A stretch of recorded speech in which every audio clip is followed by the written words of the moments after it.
Hey there. Hi. Hello. Welcome back to another installment of my Johnny Cash discography journey. Before we get started, I want to apologize about the dog breathing sounds that are probably going to be in this video. I am still house sitting, and there is still a big fucking fat ass dog sitting right next to me, breathing very loudly.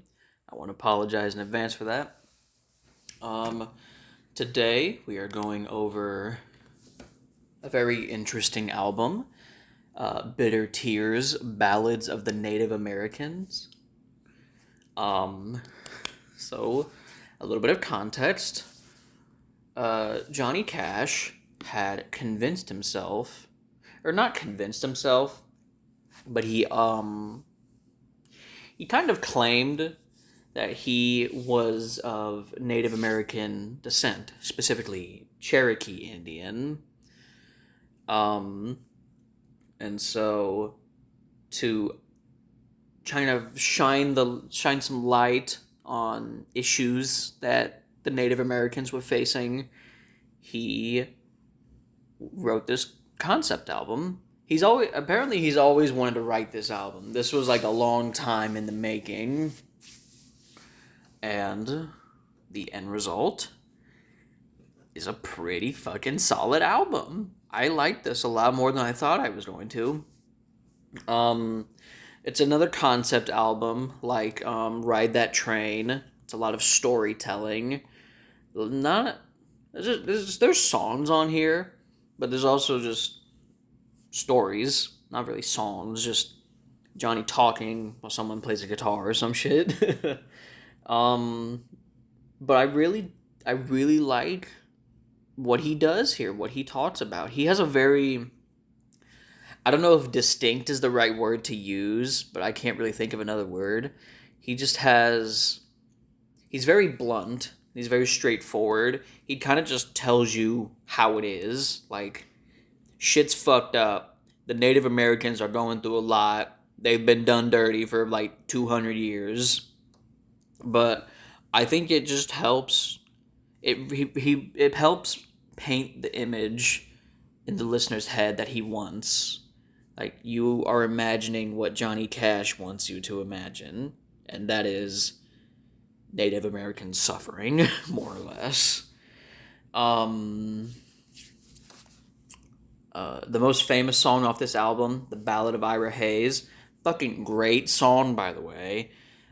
It's about Ira Hayes, who was a Marine in World War II of Pima descent. I hope I'm pronouncing that right. Um, and he was one of the 6 men raising the flag in the famous Iwo Jima picture of the soldiers raising the flag on Iwo Jima. And despite his service to America, Ira Hayes died drunk and destitute because he was Native American.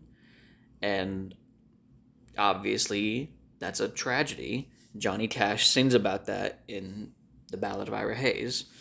I just think, how do I word this?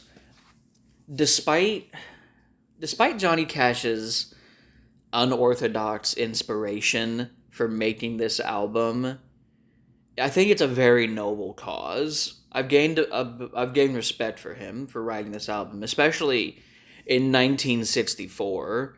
Like, fucking the Civil Rights Act hadn't even been passed yet, and he was writing shit like this.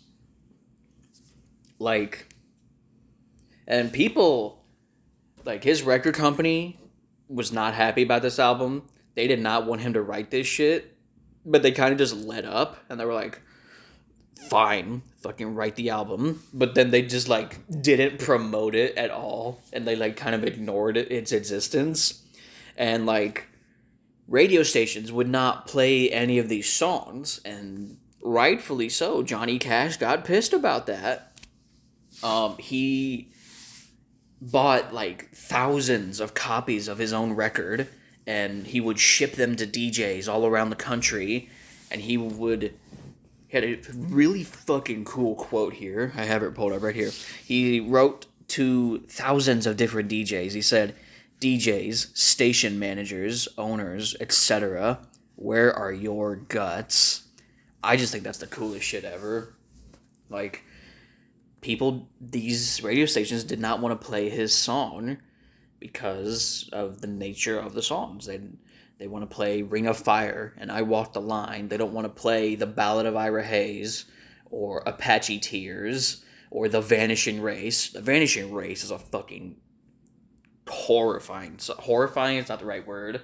It's chilling. It's very sending chills down your spine. Great fucking way to cap off this album. But just overall, damn, this is a fucking good ass album, dude.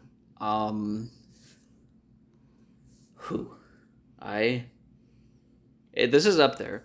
I would say top 3 so far that I've listened to. This is definitely top 3.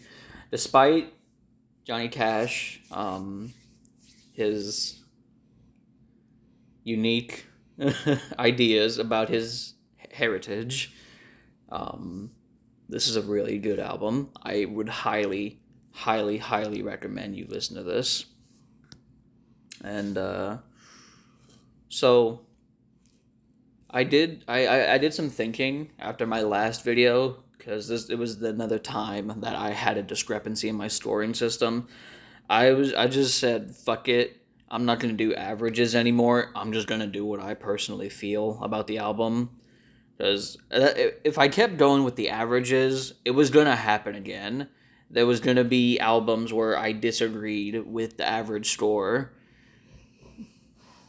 Oh my god, I don't know if the mic's picking that up, but this dog is being so fucking loud. I apologize about that.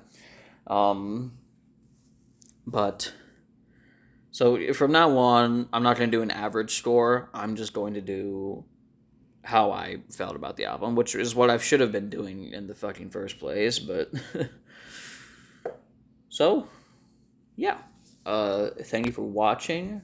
If you enjoyed the video, make sure you like and comment and subscribe and give your dog a bath.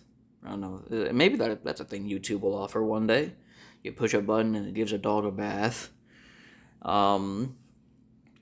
Make sure you don't somehow convince yourself that you're of Native American heritage. But if you do that, make sure you write a fucking awesome-ass concept album to, like, I don't know. Just do that if you somehow do that to yourself. Don't just convince yourself that you're of Native American heritage and, like, start wearing feather headdresses and shit. That's fucked up. That's kind of racist. Why are you doing that? And also, I was about to end the video, but I got a lot of information about this album from this really cool article I read from the ACLU. It's something to do with a documentary about this album for, like, its anniversary. I will leave a link to that article in the description of this video. I recommend you read it, or don't. I can't force you to do it.